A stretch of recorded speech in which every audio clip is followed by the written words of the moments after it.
맘 읽어주는 스님이랑.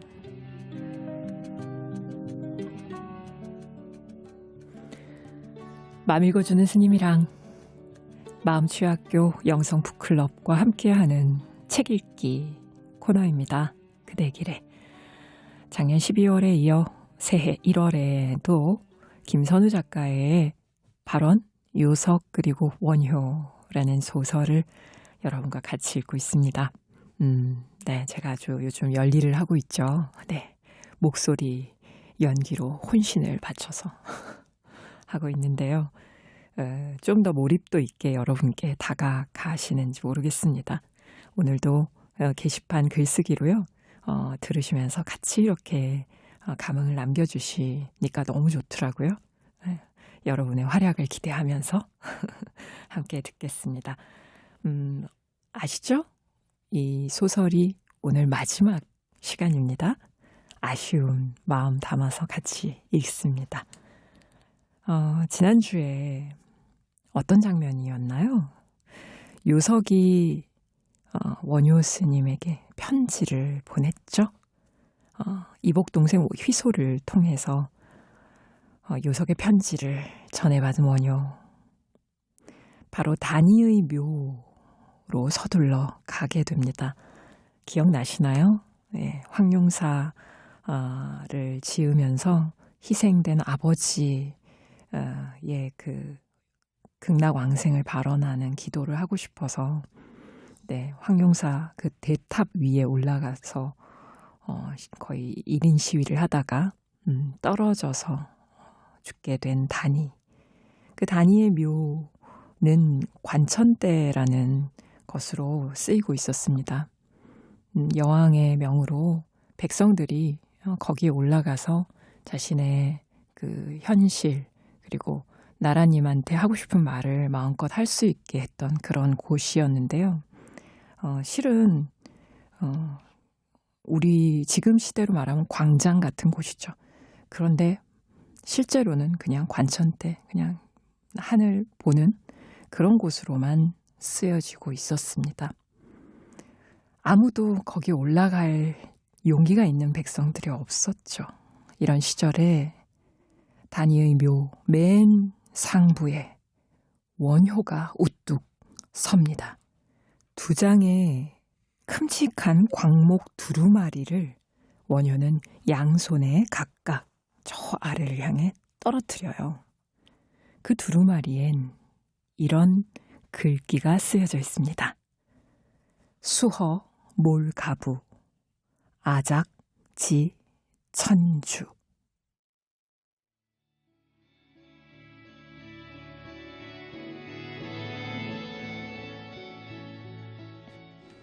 원효를 내려다보는 국왕 김춘추는 기분이 나빴다.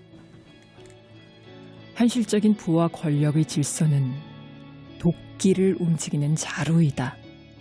그런데 지금 이 자는 기존의 질서와 무관한 자리에서 새 하늘이 열린다는 말을 하고 있지 않은가. 부와 권력으로부터의 단절, 그것을 결핍과 소외가 아니라 자유와 해방이라고 받아들이는 사유의 역전은 국왕의 심장에 소름이 돋겠다. 국왕은 원효를 노려보며 침을 삼켰다. 네가 원하는 새 시대란 어떤 것이냐?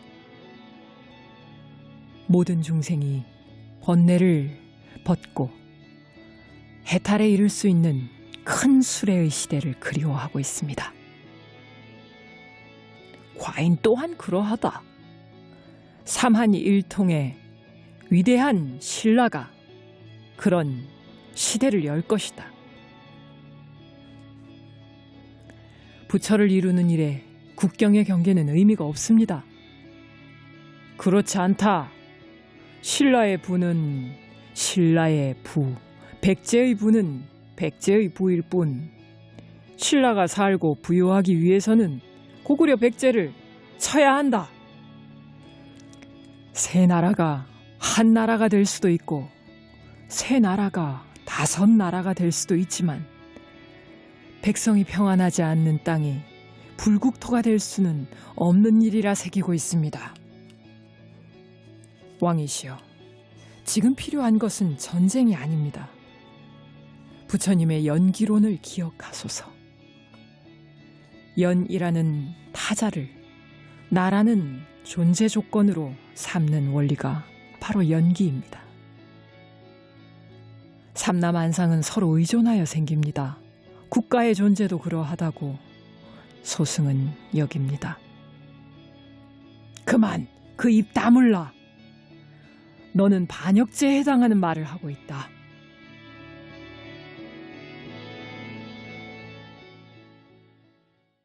맘 읽어주는 스님이랑 발언 요석 그리고 원효.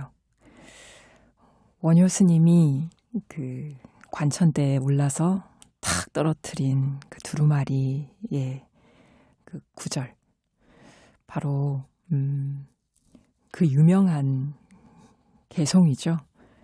이 개송으로 인해서 한간에는 요석공주를 만나려는 뜻으로 원효가 이런 말을 했다, 이런 식으로 소문이 나기도 했고요. 또 다른 곳에서는 전혀 다른 해석으로 보기도 했습니다. 그런 뜻이죠. 누가 자루 없는 도끼를 내게 주겠는가? 내가 하늘을 떠받칠 기둥을 깎겠노라 라고 해석하기도 하고 찍어버리겠노라 라고도 합니다. 이제 후자로 해석을 한 것이죠. 김선호 시인은. 이 말은 기존의 기둥을 끊어내고 새로운 세대, 새로운 시대, 백성이 주인이 되는 그런 시대의 질서를 만들어내겠다라는 사자후라고 할 수 있습니다. 즉 아래로부터의 혁명을 이야기하고 있는 것이죠. 권력, 왕과 귀족의 권력이 집중되어 있던 그 시대에 국왕이었던 김춘추의 입장에서는 이런 개송을 광장 한거리에 내건 원효가 얼마나 불안한 존재였을까요? 한편 백성들은 이 노래를, 이 개송을 노래로 만들어서 너도 나도 따라 부르며 춤을 춥니다. 반면 귀족들은 누구나 원효 스님의 이 노래가 들리면 문을 걸어 잠궜다고 하죠. 자, 상황이 이렇게까지 되니까 김춘추공 불안한 마음에 요석에게는 원효에게 떠날 것을 명하고요. 원효에게는 이런 밀지를 보냅니다. 시 박의 어중이라는 글이었습니다. 원효는 과연 어떤 선택을 할까요?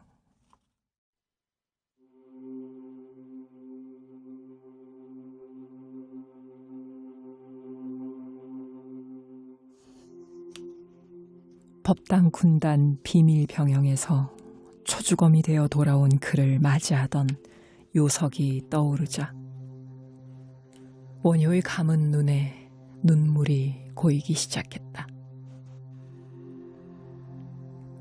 님께선 순리대로 하소서. 원효가 눈을 떴다. 맑고 흔들림 없는 안광이었다.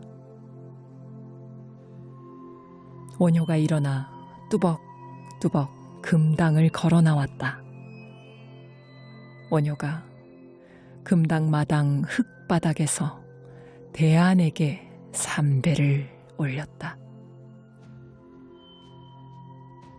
맑고 깊게 타오르는 원효의 눈빛을 보자 대안은 모든 것을 간파했다. 승려로서 그간 받아온 백성의 추앙과 사랑, 그 모든 것을 버리고 세상 가장 고독한 자리로 추락해 내려가는 원효를 대안이 아프게 바라보았다. 삼배를 마치고 우뚝 선 원효에게 다가가 승복 무릎과 팔꿈치에 묻은 황토 흙을 천천히 털어주었다. 이윽고 대안이 고개를 끄덕였다. 해공이 살아있어도 네가 옳다 했을 게야. 그래, 너는 원효다. 부디 당부하네. 너는 혼자 있을 때에도 너를 위해 춤을 추어라. 스스로를 위한 춤이 저잣거리로 흘러들어 저마다의 백성을 깨울 수 있다면 중생 스스로 저마다의 춤을 추며 천지간에 손잡게 할 이 누구시냐?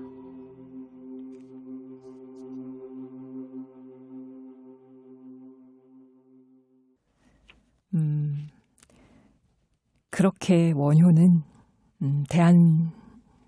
대한스님이라는 훌륭한 또 한 분의 스승 앞에 절을 올리고 파괴를 결심합니다. 그리고 단이의 묘에 가서 요석을 꿋꿋이 기다리죠. 온 백성들의 비난을 아프게 받으면서 7년 만에 요석을 만납니다.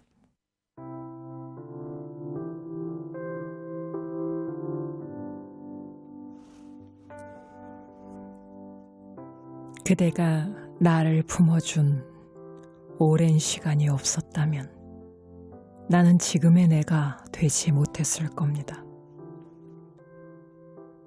그대가 목숨을 나누어 살려준 원효 아닙니까? 파하되 파함이 없습니다. 새로운 삶으로의 전환이며 옛 삶의 변혁이기도 합니다. 나는 여태 최선을 다해 살았다고 생각했지만 채우지 못한 결여가 있음을 알았습니다. 그대가 나의 스승이고 그대가 나의 붓다입니다. 그대는 중생 속에서 중생이 되어 화택을 통과해 왔습니다. 나는 중생 바깥에서 중생을 가르치고자 살았습니다. 장애가 없이 무해에 이르고자 했습니다. 그대는 온몸으로 나를 깨우쳤어요. 요석. 그대가 내게 준 삶이 나는 정녕 기쁩니다. 나는 진정 자유로워졌어요. 이제 나는 나에게 소성이라는 이름을 주려 합니다. 나는 원효라는 큰 그릇이 아니라 소성이라는 작은 그릇입니다. 큰 그릇과 작은 그릇이 있으되 부처의 본래 면목을 깨달음에 있어 한치의 차별이 없이 본래 한 마음임을 다종다기한 작은 그릇들인 저 백성들과 함께 입증해 보일 것입니다.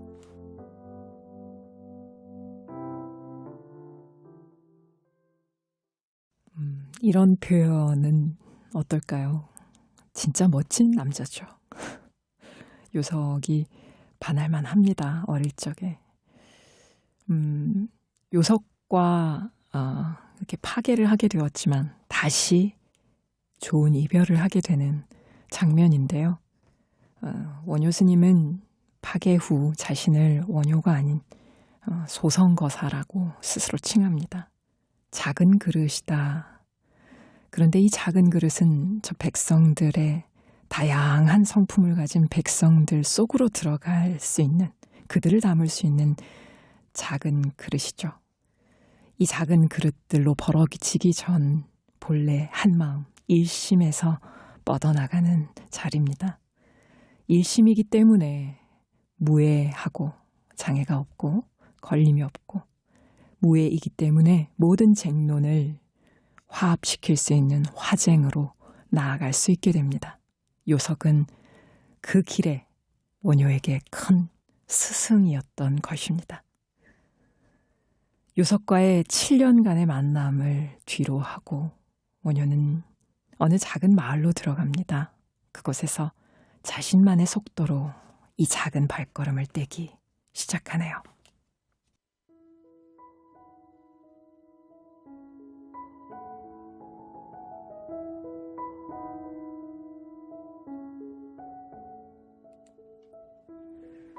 저분이 대체 뉘신데 저런 유창한 법문을 펼치는 겁니까?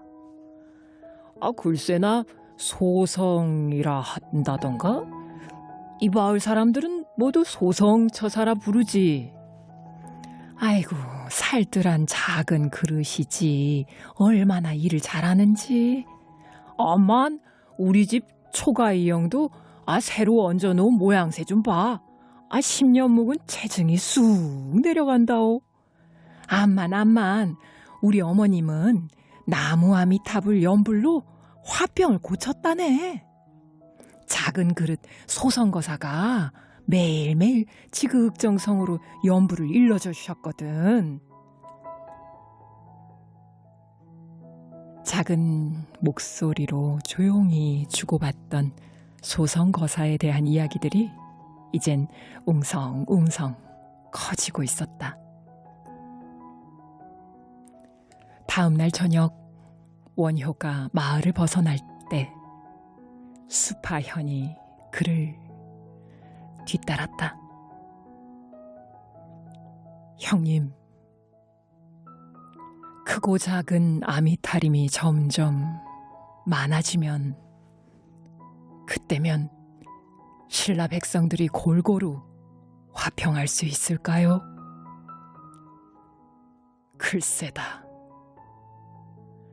한 발 한 발 이렇게 가고 있을 뿐. 침묵 속에 함께 걷는 수파현은 그날을 떠올리고 있었다.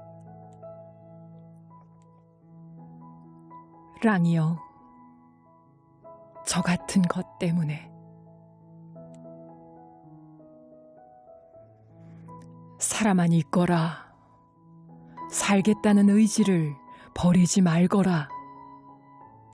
미움 없이 살 수 있는 땅이 있을 것이다.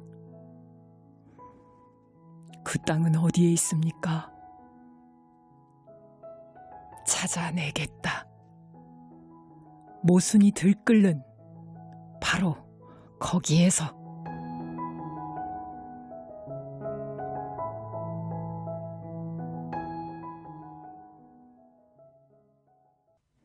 이렇게 원효 스님의 마지막 걸음을 더듬어 봤습니다. 발언 이 책의 마지막을 장식하는 모습이기도 한데요.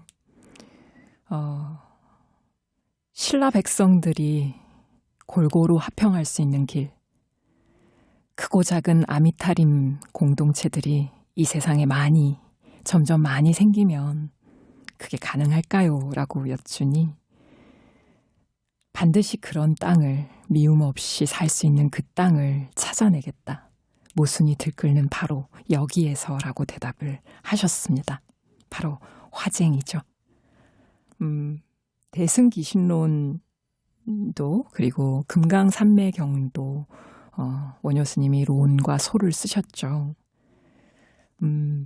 1심에서 시작하지만 진여문과 생멸문이라는 진제와 속제로 이렇게 나누어지는 우리의 이 모순덩어리 세상, 상대적인 분별로 가득한 세상을 원효 스님은 소를 통해서 주석을 다시면서 잘 표현하셨고요. 결국에는 이 양쪽으로 벌어진 세상이 융통자재한 일심의 세계로 다시 돌아가는 그러한 자신만의 새로운 하늘을 여는 사상을 펼치셨습니다. 그래서 평생에 걸쳐서 정말 많은 경전에 대한論소를 쓰시고 저작들을 남기셨죠. 단순히 파괴를 한 스님 정도가 아니었습니다. 실제 자신이 쓴 책과 자신이 한 말을 삶 속에서 실천하기 위해서 중생의 고락 속으로 기꺼이 들어가 파괴도 기꺼이 하면서 중생들이 거리감을 느끼지 않는 스승으로서, 내 곁의 스승으로서 살다가 가신 원효라는 사람, 거리의 성자, 그를 만나 보았습니다. 그가 꿈꾸었던 백성이 부처고 백성이 주인이 되는 세상은 지금 어디쯤 와 있을까요?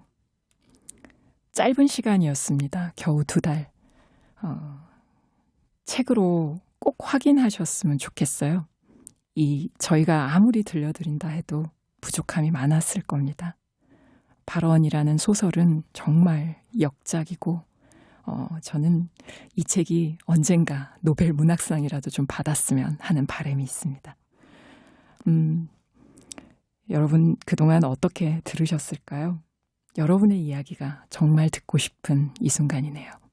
이렇게 맘 읽어주는 스님이랑 12월과 1월의 책 발원, 요석 그리고 원효 마무리에 하겠습니다. 아름다운 세상을 위해 함께하는